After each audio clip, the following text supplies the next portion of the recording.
Hello, everybody. This is Lew White and Dan Lachendro on your left. How you doing, Dan? Pretty good. All right. It's good to hear your voice. Yeah, it's good to be here. Well, you got something in the mail? Yeah, I got this little article that came in the mail here, and it just looked really interesting. So I thought maybe would read this here today. Great. I think some people maybe have heard this before, but a lot of other people, I think, don't really know these things. And the title of it is Baal means Lord. Now, isn't that interesting? So I'll just start reading it here. Stuff happens. The Lord of the Nats seems to have directed the leaders of the world to continue in the same rebellion since the first king on earth, Nimrod of Babel. The confusion of all languages remains intact even in these modern times. What a person thinks a word means is often very different from the reality of it. So we must restore human communication by making use of the source of all languages. The translators adopted the word Lord to replace the Hebrew name Yahuwah, and that is word number H3068 in the concordance. And it's found in the Writing of Truth at least 6,823 times in the four vowels, Yod, He, Dua, He. Now, the word tetragrammaton is a Greek word, and it means four letters. The Tower of Babel is the source of confusion, and Babel itself, the mother of harlots. And you can check out Revelation 17:5 for that. Originally, Yehudith, or Hebrew, had no sound for J, W, or V. But over time, these former vowels became consonants. The four letters of a name are vowels, Y-H-U-H. And this is confirmed by Yusuf ben Mattatyahu, or also known as Flavius Josephus to modern scholars. Well, and then more stuff happened. Altered from Yahu, Y-A-H-U, to the Yeho, Y-E-H-O, form shows the effect of the Masoretic Nakud symbols invented in the 8th century CE to redirect the reader to say the word Aduni. That's H136, which means Lord. We're still encumbered by the confusion of languages. The letters of Ebereth guide us as we correct the phonological errors we've inherited due to the traditions to conceal the name. Now we have the meaning of symbols. The word pentagram is Greek, meaning 5 lines. The intersecting points on the lines are mathematical ratios reflected in the design of all living things and the patterns of snowflakes and crystals. This is no reason to think they have powers of any kind, though. The followers of Pythagoras, I think I pronounced that right, revered the symbol as esoteric mathematical knowledge, and later mystics turned it into all the twisted ideas we see today. They think the symbol provides protection from evil, but the main goal is to build confidence in their followers, building a thought prison or stronghold. Now, some combine pentagrams with the tetragrammaton to seduce the simple. In India and other places, people wave their hands in the air. That's also known as mudras or namaste. They pray to the dead, they light candles, they spin prayer wheels, and walk around objects. It was written, "O mortal man, is there nothing you cannot be led to believe?" Well, the answer to that question is, without the Torah of love, no. Adam Weishaupt, he's a Jesuit founder of the Illuminati, May 1, 1776, and designer of the Great Seal. It's easier to fool someone than to convince them they have been fooled. And that's a suspected quote from Mark Twain or Samuel Clemens. Men's philosophies lead mankind into open rebellion to Yahuwah. Paul wrote to Timothy, "O Timothy, watch over that which has been entrusted to you, turning aside from the profane and empty babblings and contradictions of the falsely called knowledge, which some, having professed it, have missed the goal concerning the belief." And in 1 Timothy 6:20 and 21, that's where you find that. In another place, Paul warns of other pitfalls. See to it that no one makes you a prey of you through philosophy and empty deceit, according to the traditions of men, according to the elementary things of the world, and not according to Mashiach. In other words, weak and miserable principles. And that's found at Colossians 2:8. Now, prior to the captivity for 70 years in Babel, a prophet could not hold the name back. Whenever I said, let me not mention him nor speak in his name again, it was in my heart like a burning fire shut up in my bones. And I became weary of holding it back, and I was helpless. That's Yirmiyahu or Jeremiah 20, verse 9. I have heard what the prophets have said, who prophesy falsehood in my name, saying, I have dreamed, I have dreamed. Till when shall it be in the heart of the prophets of falsehood and prophets of deceit of their own heart, who try to make my people forget my name by their dreams, which everyone relates to his neighbor, as their fathers forgot my name for Bel. That's Yirmiyahu or Jeremiah 23, 25, 27. Now they removed his name. The preface of the 1983 edition of the NIV explains their reason for the removal of the true name. In regard to the divine name Yahuwah, which they have as YHWH, commonly referred to as the Tetragrammaton, the translators adopted the device used in most English versions of rendering that name as Lord in capital letters to distinguish it from Adonai, another Hebrew word rendered Lord, for which small letters are used. Now, the NASB preface explains their reason for removing the name is tradition. And they write, in the scriptures, the name of God is most significant and understandably so. It is inconceivable to think of spiritual matters without a proper designation for the supreme deity. Thus, the most common name for the deity is God, a translation of the original Elohim. One of the titles for God is Lord, a translation of Adonai. There is yet another name which is particularly assigned to God as his special or proper name. That is the four letters, YHWH. That's in Exodus 3:14 and Isaiah 42:8. This name has not been pronounced by the Jews because of reverence for the great sacredness of the divine name.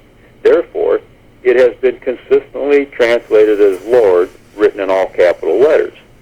The only exception to this translation of Yahuwah is when it occurs in immediate proximity to the word Lord in small letters, that is Adonai.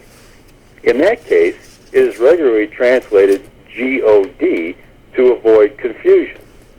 I don't know, but I still think that's confusing. It is known that for many years, YHWH or Yahuwah has been transliterated as Yahweh. However, no complete certainty attaches to this pronunciation. Okay, so, get this. After admitting it is inconceivable of spiritual matters, to think of spiritual matters without a proper designation for the supreme deity, they proceed to explain why they did exactly that. They got out of their way to hide the identity of the one true Elohim, Yahuwah, by desolating his name. Let the reader understand the abomination set up where it should not be, an abomination that makes desolate. That is Yahoo 24:15. That's another application of the abomination of desolation right there is his name. And it's something how, after reading what I just read here, what they wrote in the preface, and they come right out and say, and they do exactly what they said they shouldn't do. It doesn't make any sense. Yeah, that's a lot of confusion going on there. So wonder people don't know what to think. Yeah, they say the very thing that it's inconceivable to even think of doing, and then they turn right around 2 sentences later and say that that's exactly what we've done. Yeah. And they never even pointed out that, oh, did we do that? And the thing of it is, the sad part of it is the average person that goes to the meeting houses and listens to these preachers and read out of these translations and whatever, is most of it goes right over their head. And even when it goes over their head. They don't get it. They don't grasp it, and they're not being told. And that's a sad thing.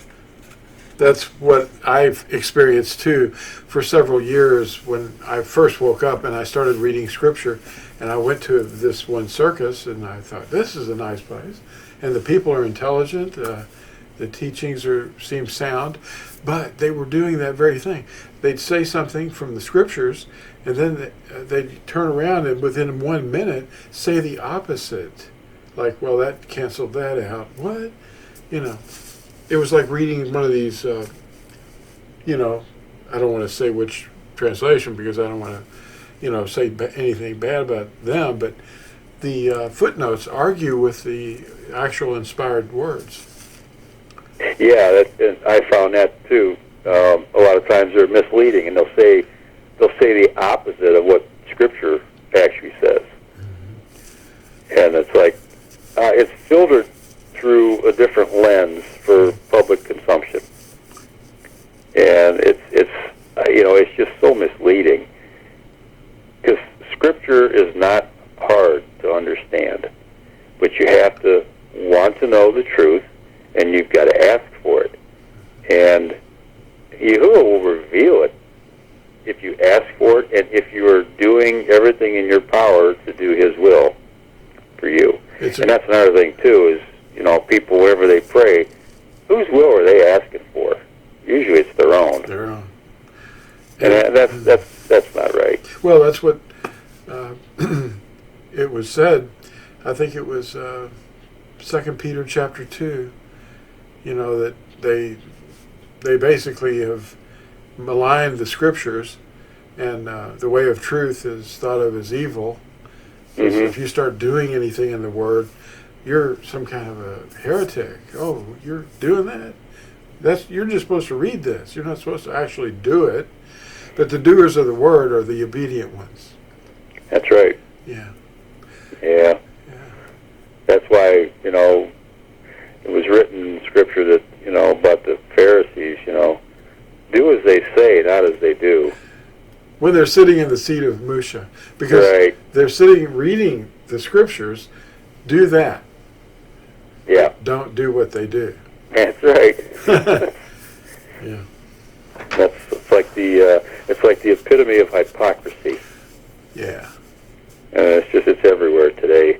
You know, that's why we got to be really careful, you know, when we talk to people, and it's always best to use "it is written" when we're explaining something to someone. We don't ever want it to be our words, and we make sure that we're walking the walk when we talk to people, because they can get really critical. Well, you say that we should do this, but I look at you, and, you know, I don't see you doing it. So, and that's the accuser. Yeah. Yeah, we're not here to accuse. Yeah. Yep.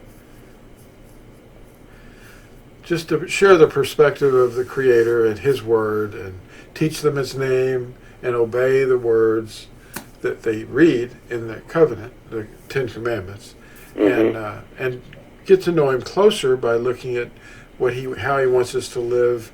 And there's a lot of information that's really good, and it's never going to change. It's never going to be, you know, when He says don't throw a log in front of a blind person that's walking along, that's always going to be there.